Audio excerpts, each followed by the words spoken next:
Assalamualaikum warahmatullahi wabarakatuh.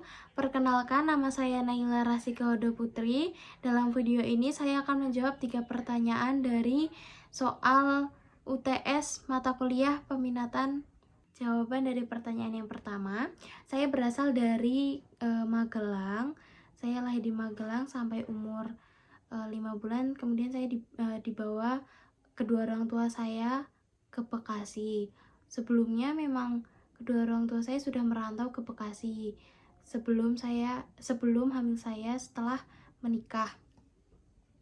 Kemudian saya tinggal di sana sampai sekitar umur 13 tahun. Namun sebelumnya tahun 2010 saya memiliki adik dan adik saya tapi lahir di sana. Terus di umur 13 saya menginjak kelas 8 SMP.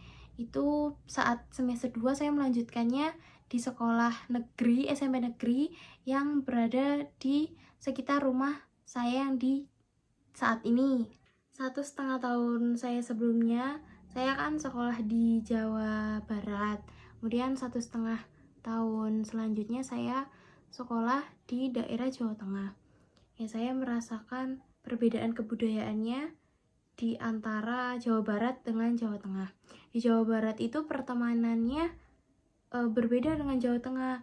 Kalau di Jawa Tengah tidak terlalu memandang fisik, kemudian orangnya ramah-ramah seperti orang Jawa pada umumnya, tidak seperti orang Jawa Barat ya, walaupun memang orang Jawa Barat baik-baik tapi tidak seramah orang Jawa Tengah. Kemudian setelah lulus saya melanjutkan SMK di Subhanulaton. Saya mondok, namun sebelum itu kebudayaan yang saya alami itu sangat ya, karena memang saya kan dari dulu tinggalnya di Bekasi. Kemudian umur 13 tahun saya pindah ke sini dan saya baru tahu ke budaya-budaya yang ada di Magelang ini, terutama di daerah saya.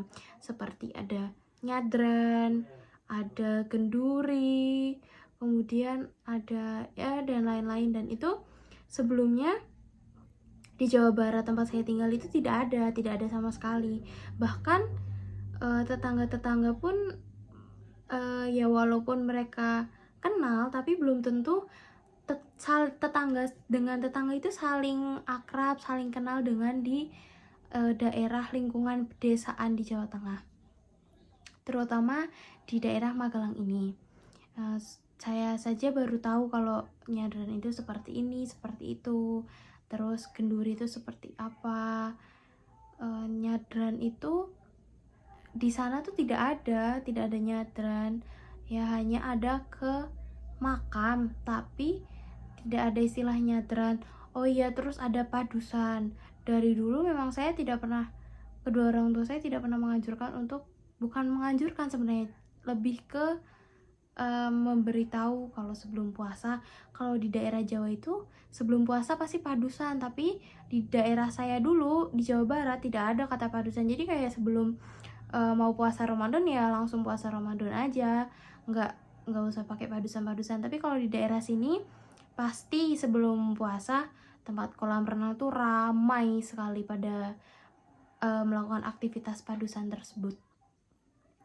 Selain itu sebelum puasa melakukan nyadran tuh seperti saya sudah pernah ikut baru mungkin 2 kali, karena dulu pas saya SMP itu saya nggak ikut karena ya tidak di kedua orang tua saya tidak memperbolehkan izin ke sekolahan, jadi harus tetap masuk.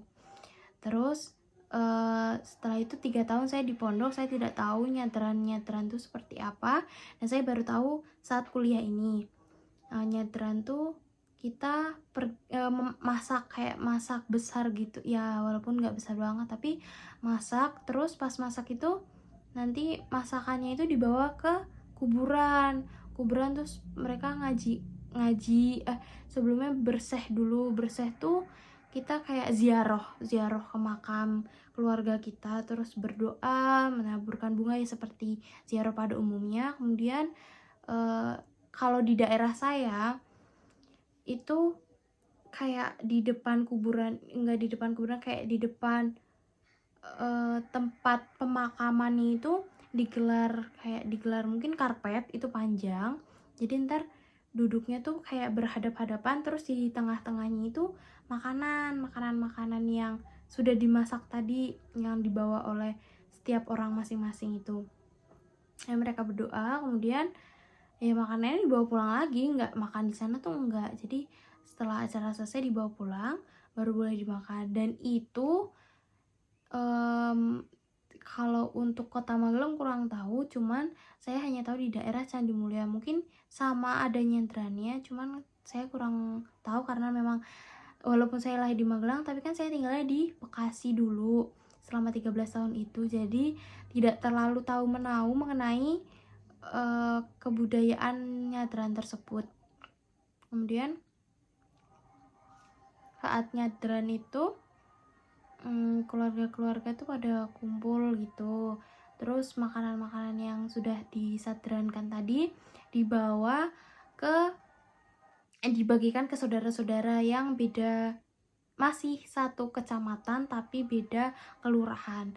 Karena nanti misalnya kelurahan itu kan misalnya dibawa ke kelurahan A, kelurahan itu tuh masih saudara sama kita. Nanti kalau misalnya kelurahan itu nyadran, kita bisa aja kita ikut nyadrannya itu, atau bisa aja kita dikasih makanan atau ya dikasih bingkisan dari sadranannya di kelurahan mereka. Itu kemudian saya merasakan kebudayaan, apalagi kebudayaan yang ada di pondok. Kebudayaan yang di pondok itu ya saya bertemu dengan banyak, ya karena di pondok kan bisa dibilang satu Indonesia yang berasal dari Sabang sampai Merauke, Subhanallah itu. Jadi santrinya berasal dari bermacam-macam daerah, ada yang dari Jawa Tengah, Jawa Barat, ada yang dari Bali, ada yang dari Kalimantan. Dan itu saya merasakan kebudayaan itu kayak bisa mengerti tentang kayak bisa kalau lagi cerita-cerita, terus kalau di daerahku tuh seperti ini loh, terus entah mereka juga cerita kalau di daerah saya seperti ini gitu. Jadi saya paham tentang kebudayaan. Menurut saya bukan tidak terlalu unik karena ya hanya pada umumnya saja, cuma saya mengalaminya. Peran dan posisi saya di lingkungan masyarakat saya sebagai anggota Karang Taruna. Sebelumnya saya di umur 13 tahun sampai umur 16 tahun saya tidak mengikuti Karang Taruna sama sekali karena saya 1,5 tahun memang belum. Kemudian 3 tahunnya saya di SMK Mondok. Jadi saya baru mulai berpartisipasi menjadi anggota Karang Taruna itu setelah masuk SMK. Sebagai anggota Karang Taruna itu memiliki dampak yang sangat signifikan di lingkungan masyarakat, karena sebagai Karang Taruna memiliki tanggung jawab yang besar untuk membuat perubahan generasi dari generasi sebelumnya ke generasi seterusnya. Selain itu, sebagai anggota Taruna, saya dengan rekan-rekan anggota Karang Taruna lainnya melakukan kegiatan sosial dan melakukan kegiatan untuk pengembangan diri. Dari kegiatan tersebut, saya berusaha untuk meningkatkan potensi saya di lingkungan masyarakat agar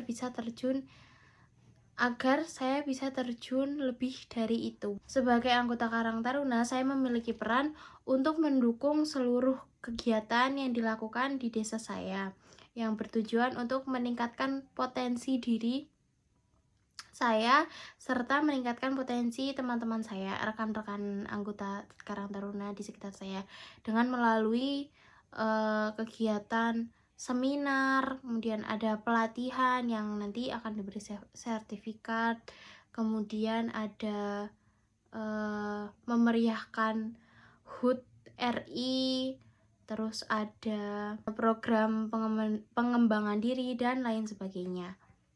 Saya kan suka K-pop, Jadi saya tertarik untuk menceritakannya. Jadi saya itu dulu suka banget sama K-pop dari dulu. Terus saya paling suka dengan boyband BTS. Saya mulai tahu lagu-lagunya, terus saya sedikit demi sedikit paham arti, tujuan, maksud tertentu dari suatu lagu dari boyband BTS tersebut. Kemudian setelah itu saya ibu saya waktu itu pada saat itu memang sedang menonton serial drama Korea, drakor.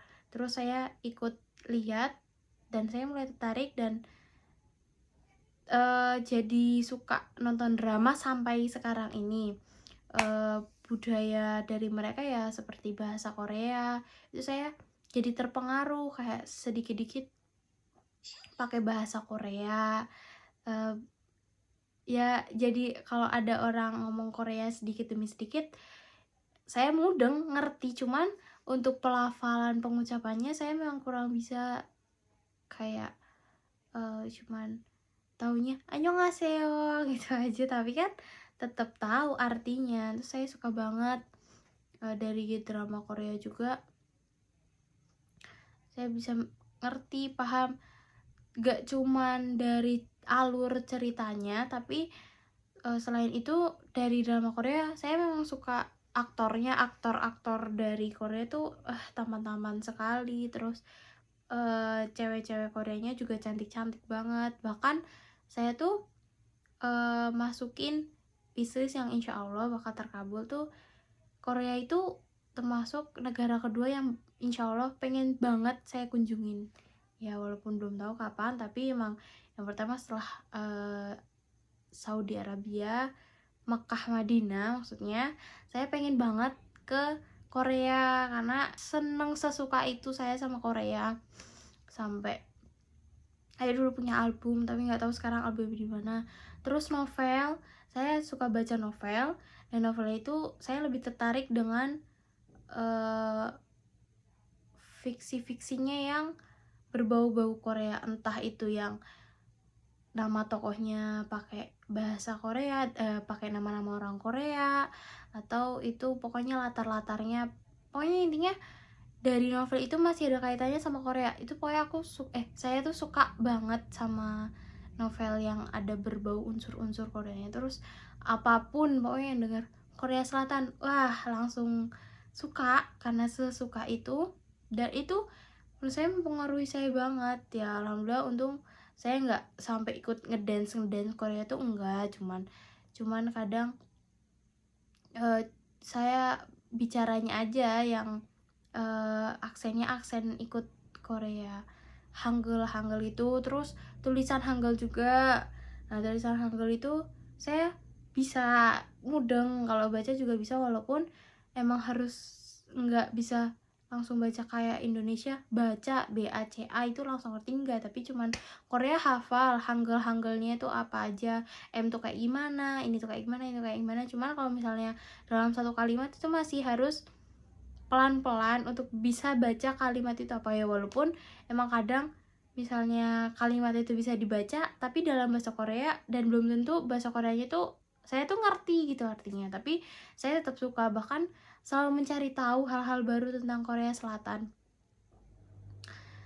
Terus apa lagi ya,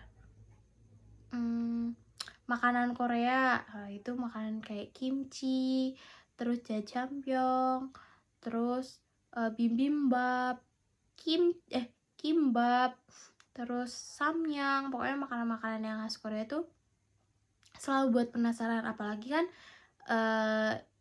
jujur saya dari pecinta drakor, sesuka itu sama drakor, jadi setiap drakor pasti ada kayak scan makannya kan. Nah itu makanannya selalu penasaran makanan apa. Nah kalau misalnya tokohnya, pemerannya itu bilang nyebutin makanan ini, tuh selalu pengen penasaran, pengen coba kayak gimana sih rasanya gitu ya. Itu menurut saya terpengaruh sih, saya terlalu terpengaruh sama hal-hal yang berbau Korea. Baik, sekian dari saya. Kurang lebihnya mohon maaf. Wassalamualaikum warahmatullahi wabarakatuh.